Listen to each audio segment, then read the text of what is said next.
Баршаңызға сәлемсіздермен Казкино арнасы.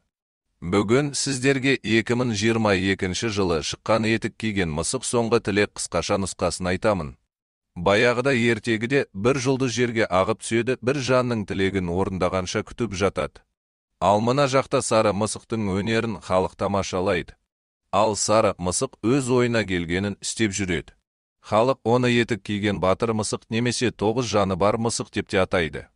Бір кезде есіктен губернатор кіріп келеді. Сөйтсе, бұл сарай губернатордың сарайы екен. Губернатор мысықтың басын әкелуге бұйырады. Мысық семсерін шығарып, әр қайсымен сайысады. Кейін ол халықты қуаңпақ болып, салютті жағып тыныш ұйықтап жатқан дәуді оятады. Қарны ашқан дәу адамдарды сөмкесіне сала бастайды. Мысық адамдарды құтқару үшін дәуге қарсы шықты. Дәу қолына алып қоңырауды алып мысықпен шайқасты. Бірақ мысық айласын асырып дәуді жеңеді. Мысық өз жеңісіне риза болып халықтың алдында өзінің махаббат әнін айта бастайды. Кенеттен қоңырау құлап мысық әні сол жерде бітеді. Келесі күні мысық ауруханада оянады. Дәрігер осылай жүре берсең өліп қаласың дейді. Мысық күліп, менің 9 өмірім бар дейді. Дәрігер одан неше өмірін құртқанын сұрайды.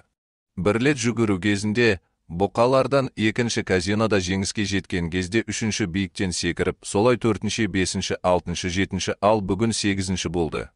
Дәрігер оған зейнетке шығуды айтады, артан оған мысық асырайтын апайдың мекен жайын береді. Мысық ондай өмір қаламайтынын айтып жақын жердегі барға барып бейтаныс қасқырды кездестіреді. Ол мысыққа тиісіп, оны іздеп жүргенін айтады. Мысық оған қарсы шығады, қасқыр өзіне сенімді мысықты жарақаттайды. Мысық қорқып, ажалы жақындағанын біліп, мына жерден семсерін тастап дәретхана арқылы қашып кетеді. Мысық асыраушының үйін тауып келіп шарбағына кіріп, өзінің батыр костюмін көміп сөйтіп, есік қағып, мысық асыраушымен танысады. Осымен аты аңызға айналған мысықтың өмірі өзгереді. Басында берген тамақты жемейді, арада айлар күндер өткеннен кейін осы өміріне үйреніп кетті. Бір күні таңғы ас кезінде сөйлейтін Ақтөс итке тап болады. Ақтөс мұнда өзіне жаңа отбасы табу үшін келген болатын, мысық жаңа дос тапқысы келмейді. Ақтөс оның барлық жерде қасында еріп жүреді. Мысықтың жаулары азаяр емес. Сары қыз 3 ай оларды іздейді, олар үйдің астан кестенін шығарып мысықты іздей бастайды. Ай мысықты тапты, бірақ сары қыз мұндай аңызға айналған сақалды мысық көрмедім дейді. Сөйтіп тұрғанда айлардың бірі мысықтың қабірін тауып алады.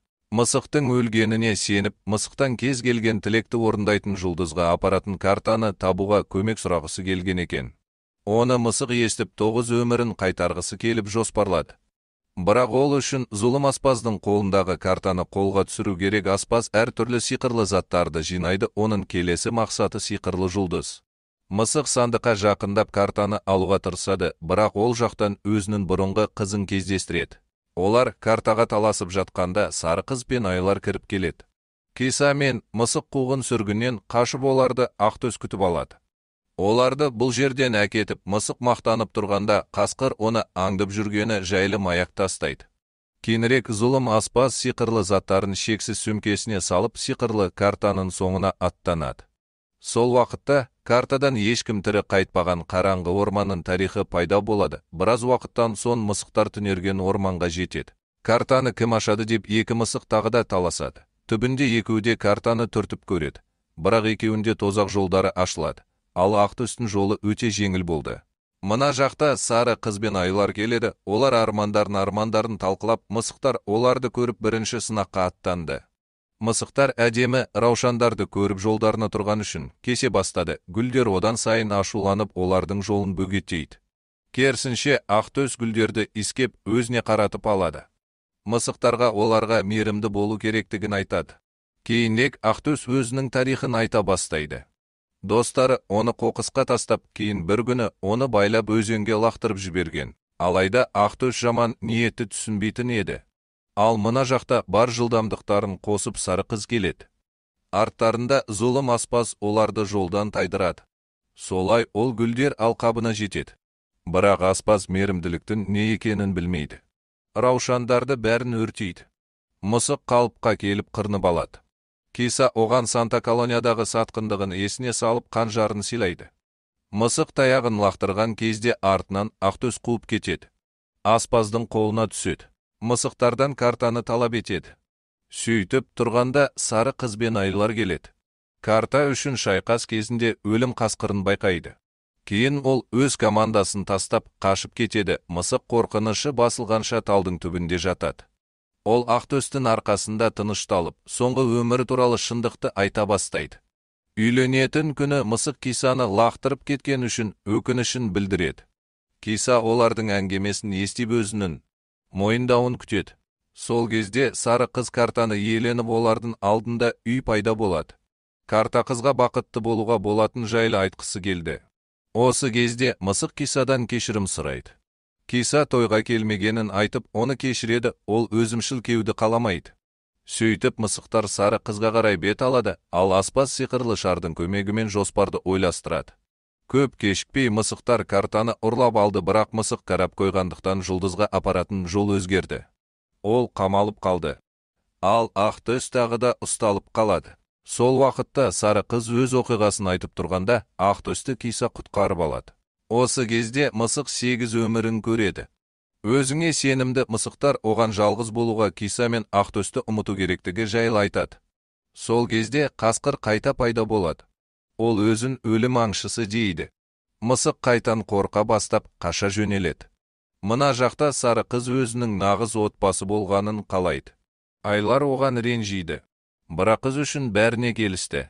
Мысық жұлдызға жетті. Тілек айтайын деп тұрғанда Киса келіп қалады. Ол мысықтың сатқындығына ренжіп кететінін айтады. Сол кезде сары қыз бен айлар және аспаз келіп карта үшін шайқас басталады. Карта сары қыздың қолына түсті. Аспаз бір айды таяғымен атып жіберді. Отбасы оны құтқара алмай жатқан, сары қыз көмекке келді. Карта енді аспазда. Киса оны көріп итеріп аспазды сөмкенің ішіне жібереді. Карта ақтөстің қолына түсіп, мысыққа әкеледі. Сол кезде өлім аңшысы қасқыр келіп отты бөгет жасап, мысыққа қылышын беріп, оның өмірін алғысы келетінін айтады. Мысық картаға қайта қарап өмірдің мәнін түсінеді. Картаны тастап, өзін қайта қолға алады. Мысық батылдық танытады. Бірақ қасқыр оның қылышын қағып жібереді. Ол Кисаның берген қанжарымен қорғанады. Қайта өзінің күшін сезіп, ол өзінің соңғы өмірі үшін шайқасты. Қасқыр өзінің жоспарларына қол жеткізді. Мысық өз соңғы өмірін бағалаған үшін мысық картаны Кисаға береді. Бірақ Киса енді қажет еместігін айтады. Осы уақытта аспаз үлкейтетін печенье жеп сөмкесінен шықты. Ол картаны еш қиындықсыз тартып алды. Бірақ тілегін айтқысы келгенде сары қыз оған соққы жасап, мысықтар мен картаны екіге бөледі. Аспаздан басқасы бары аман шықты. Сары қыз олардың нағыз отбасысы екенін түсінеді. Ал мысық соңғы өмірін жалғыз махаббатымен өткізуді шешті. Сіздермен болған Каз киноарнасы. Қысқа шолу ұнаған болса, пікірлеріңізді қалдырып кеттіңіздер.